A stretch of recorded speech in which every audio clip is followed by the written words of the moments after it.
Todos já sabem que a China vive atualmente um surto de coronavírus, que originou-se na cidade de Wuhan, onde coincidentemente existe um laboratório estatal onde vinham sendo realizados testes com esse vírus. O fato é que um vírus que aparentemente estava contido em um laboratório de nível 4 do governo começou a matar pessoas, gerando uma epidemia. Mais de 80.400 casos já foram confirmados. Dentre eles, 2.708 vítimas fatais, sendo mais de 95% delas reportadas pelo governo da China, da qual não sabemos se realmente é confiável. E isso levando em conta todos os esforços do governo autoritário chinês em manter os cidadãos encarcerados. Apesar de toda a preocupação e do aumento de casos em outros países, como Coreia do Sul, Irã, Japão e Itália, o número de casos no geral vem se mantendo estável. Aqui no Brasil, por enquanto, ainda não há casos confirmados.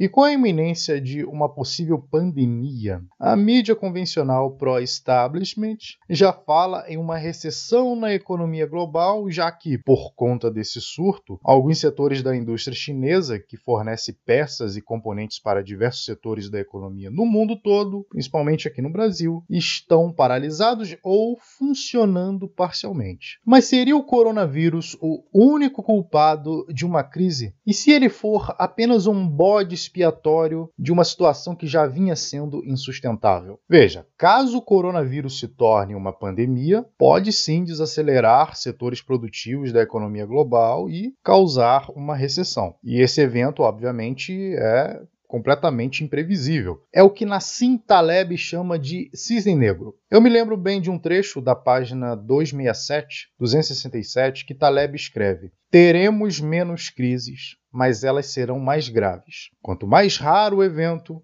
menos sabemos sobre sua probabilidade. Isso significa que sabemos cada vez menos a respeito da possibilidade de uma crise." Ok, o coronavírus pode até ser imprevisível, mas uma crise econômica causada por interferência estatal, não. E isso a escola austríaca consegue prever e com bastante precisão, que é o chamado ciclo de expansão e retração ou ciclo econômico. E é exatamente o que vem acontecendo na China e muito antes do coronavírus. Vamos lá, eu vou explicar a situação. Estima-se que mais de 20% dos imóveis na China estão desocupados. Isso vai desde apartamentos a cidades inteiras completamente abandonadas. Pesquise aqui no YouTube Cidades Fantasmas e veja os relatos. É bem verdade que parte desses imóveis já foram comprados e só estão vazios por opção dos donos. Chineses compram até 2 imóveis, sendo um para moradia, com a futura esposa, e um outro como investimento. Mas enquanto isso, os imóveis estão lá, sem uso algum, sem gerar riqueza, completamente ociosos. Agora, como e por que os chineses fazem isso? Eles têm tanto dinheiro sobrando que começam a construir cidades aleatoriamente? Seria um hobby? Um investimento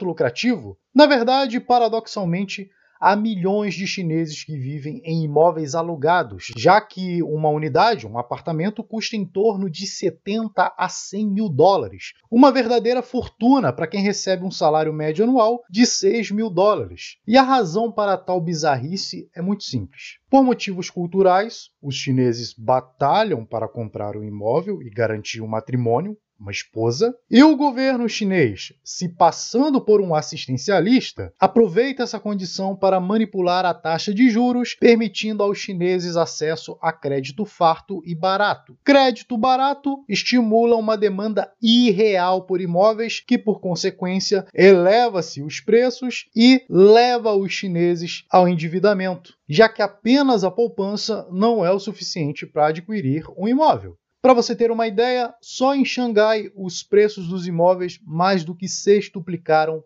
desde 2000. Já percebeu onde eu quero chegar? O governo infla a bolha de preços por meio de crédito barato, até que o preço desses imóveis atinge seu ápice, até que não haja mais demanda porque ficou insustentável, e então os preços despencam. E como cerca de 75% da riqueza das famílias chinesas estão na forma de imóveis, quando a bolha estourar, o empobrecimento dos chineses será sem precedentes, talvez perdendo só para os tempos de Mao Tse-tung. Mas os imóveis representam só uma parte da má alocação de recursos da economia chinesa. Houve projetos maciços e esbanjadores de construção civil em toda a China. Basicamente, a construção de qualquer coisa que você possa imaginar. Apenas no período de 2011 a 2012, a China consumiu mais cimento do que os Estados Unidos consumiram durante todo o século XX. Agora, imagina tudo que foi construído nos Estados Unidos em 100 anos. Tudo isso equivale ao que a China consumiu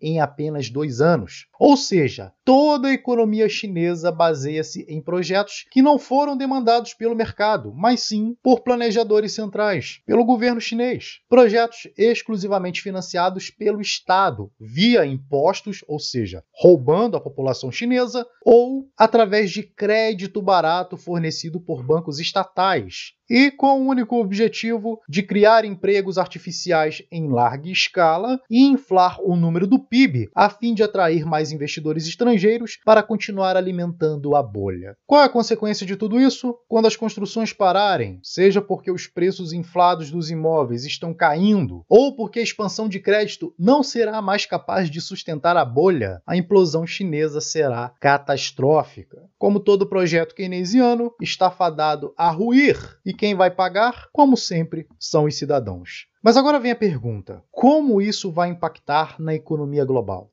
Por que você acha que a China é um grande importador de matéria-prima? O que é necessário para se construir 65 milhões de imóveis vazios e todos os projetos de construção faraônicos? Aço, cimento, maquinário, ferramentas, os caminhões usados para transportar esse material, que precisam de motores, pneus, combustíveis que são derivados de petróleo, ou seja, tudo que a China importa de outros países simplesmente irá cessar quando a bolha estourar. Haverá uma fuga de capital estrangeiro, muitas empresas envolvidas nesses empreendimentos vão falir, vão quebrar, exceto aquelas amigas do Partido Comunista, que certamente serão salvas pelo governo às custas da já empobrecida população chinesa, que terá o seu poder de compra reduzido, porque toda a riqueza deles está em imóveis. Isso vai impactar diretamente nas importações, já que eles vão deixar de comprar certos produtos importados, impactando então no faturamento das empresas de outros países. As ações dessas empresas vão despencar devido às incertezas do mercado, fazendo com que determinados setores da indústria global percam investimentos preciosos e reduzam a produtividade, gerando um efeito dominó em outros setores da indústria que fornecem para elas. Com a crise afetando outros países e como a própria China é altamente dependente de exportações, se outros países entrarem em crise, quando outras empresas em outros países, por conta da crise, deixarem de demandar produtos e peças oriundas da China, como é o caso de eletrônicos, o efeito será reverso, ou seja, as empresas chinesas que exportam também serão afetadas com a redução da demanda, e assim fecha o ciclo e a crise global é instalada. Isso sem falar da política monetária adotada pelos governos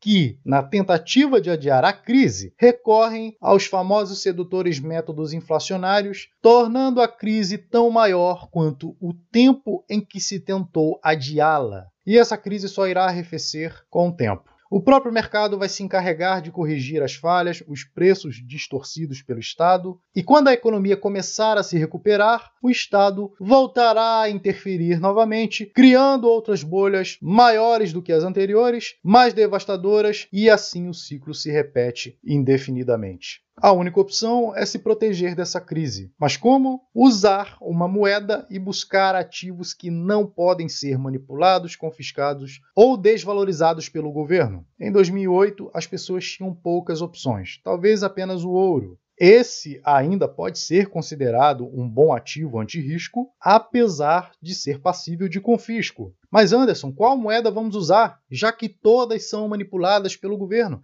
Em cada país há uma máfia governamental manipulando a moeda. O que podemos fazer? Quem acompanha o canal já sabe da resposta, né? Começa com Bit e termina com Coin. Exatamente, só o Bitcoin é imune a todas as tentativas de espoliação estatal. É o único que não pode ser inflacionado, controlado e confiscado por máfias estatais. Infelizmente, pouca gente está se dando conta disso, mas nada que uma outra grande crise e uma grande perda de capital sirva como aprendizado para esses indivíduos. Se você já tem consciência disso, meus parabéns. Agora, se depois de tudo isso que eu disse aqui, você ainda acredita em governo, só lamento por você. Quem sabe, depois de ter o seu patrimônio liquidado, você pense a respeito e mude de ideia.